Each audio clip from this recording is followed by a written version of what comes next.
Hi, this is about two-way ANOVA test.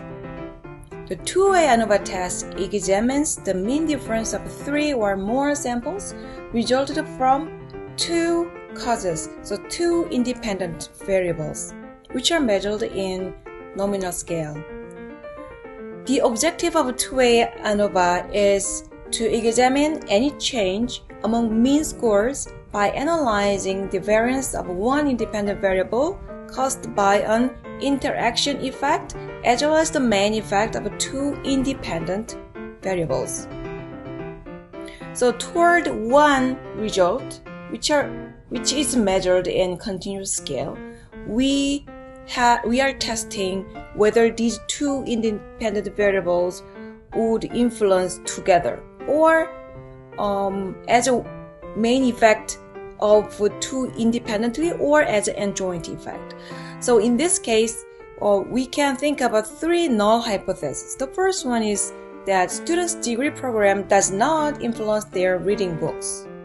So the first variable is independent variable is the degree program.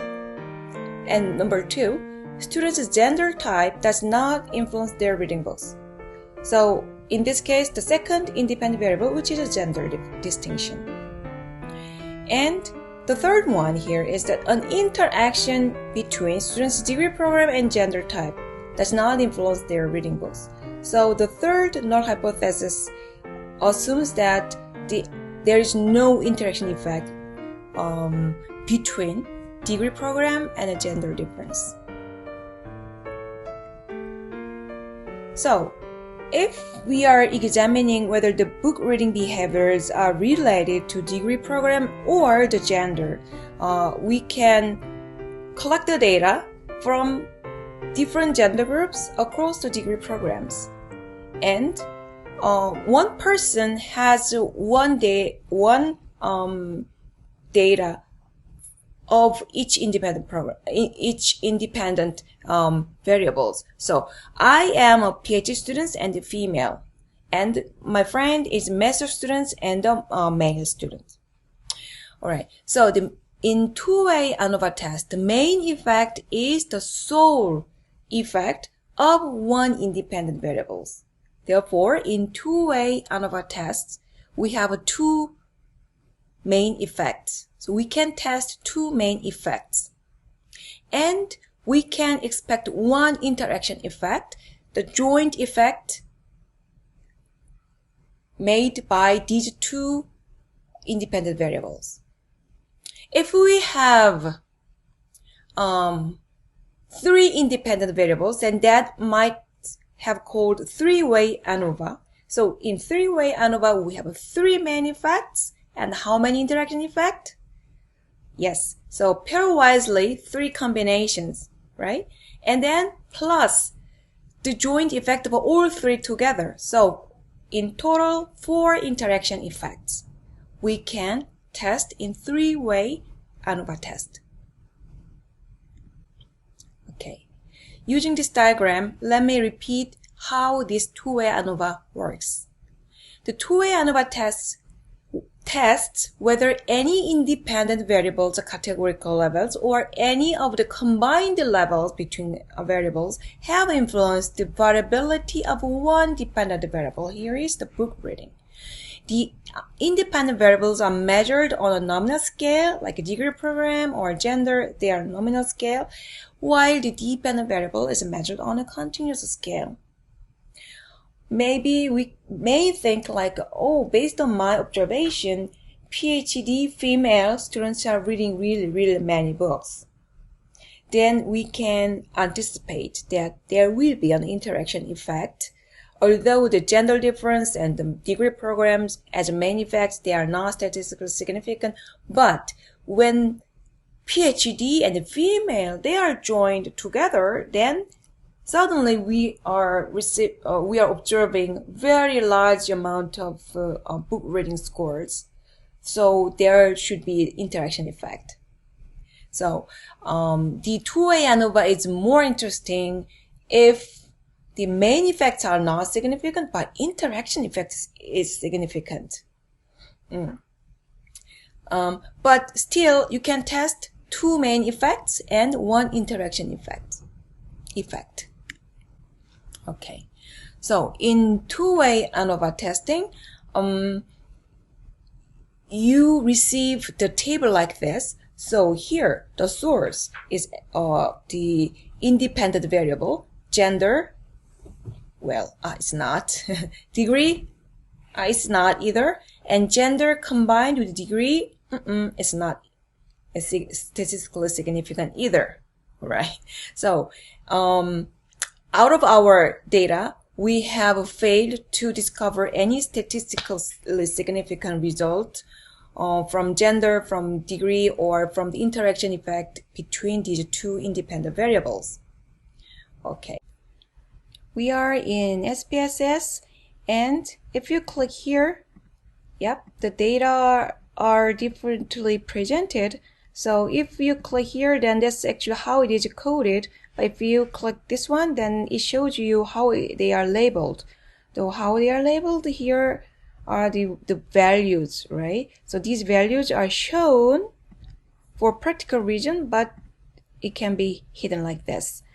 And I have copied this gender information here, and then I change this one, gender. I also change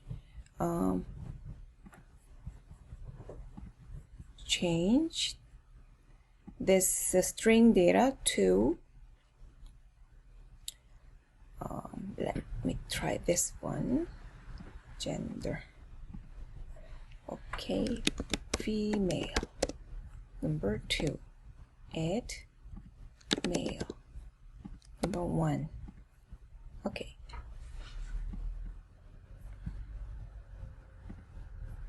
All right. And then here I revalue this 1 and 2. Okay. Then in data view, I see like this. Okay. So in two-way ANOVA testing, analyze, and then I go to general linear model, and we have one dependent variable, so univariate, and then one dependent variable here, and degree 2 and gender as fixed factors here. All right, them plots. Yes.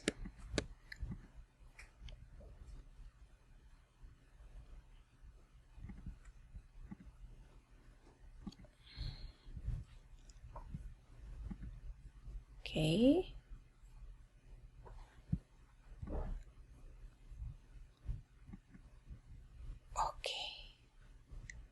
So this is the result of this two-way ANOVA, and this is between group two-way ANOVA because the one person has been measured only like once regarding each variable. So okay, so I'm a woman and my degree program is bachelor, right? So it's like regarding one variable, same person is not repeatedly measured. Therefore, regarding these two independent variables, both are between group measurements. So this is the result of a between group two-way ANOVA testing. And in this case, we can simply say two-way ANOVA testing. But it is when it's a repeated measure, then you should mention that what variable is repeatedly measured. Okay. All right. So it's a degree program. It's statistically not significant, and gender, no, and the interaction effect is not statistically significant. And PhD, master, bachelor are nominally measured scale. So actually, it's not proper to apply this line drawing for this situation, but in two-way ANOVA, is exceptionally, we intentionally use this line drawing because we want to observe this cross effect. like, oh, master, bachelor is changing, but the male female is crossing, which means, oh, female bachelor are reading more books than more books, and master, but if it's male, then reading more books, something like that. So it's a crossover, cross tendency gives us like hope that there will be an interaction effect, but actually it's not in statistically proven result. So this is the way how you are performing. Okay, it looks complicated, but actually it's not. In two-way ANOVA testing, when it is between group, then it's like if I am a bachelor student, then I cannot be master or I cannot be PhD. So I am one of this 1 degree program. So I am compared with other people. So it's a between group in degree program. And also in terms of gender, I am woman and I cannot be man, right? So I am compared with men. So it's between two groups. So in between group distinction as vertically arranged to be applied to the two-way ANOVA testing in SPSS. But in repeated measure, such as I am reading books in April, May, and June. And day, night.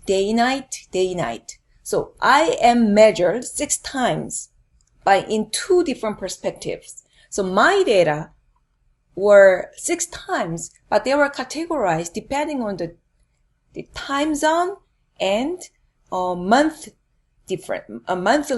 difference. Okay, so for the repeated measure, the data are restructured horizontally, while the dependent measures are arranged vertically. Okay, so this is very meaningful when you perform the ANOVA testing in SPSS. But if you are having a mixed two-way ANOVA, so you have two independent variables, and one is between group, and the other one is within group. Then between group is vertically arranged, within group is horizontally arranged, right? So like me reading books March, April, May, June, and I am a bachelor student, it's master students, and my friends are PhD students. Okay, so 3 group of students were repeatedly measured 4 times. Then it's mixed two-way ANOVA testing with a repeated measure on the monthly difference. Okay. The best way to learn by heart this structuring is to practice by yourself. Okay, I like this article because we are assuming that people's answer is really true, but in reality that's not. So time to time we should refresh ourselves with the fundamental question whether the answers are really true or not. So please enjoy this kind of essay to have a more critical viewpoint about your research data. Alright.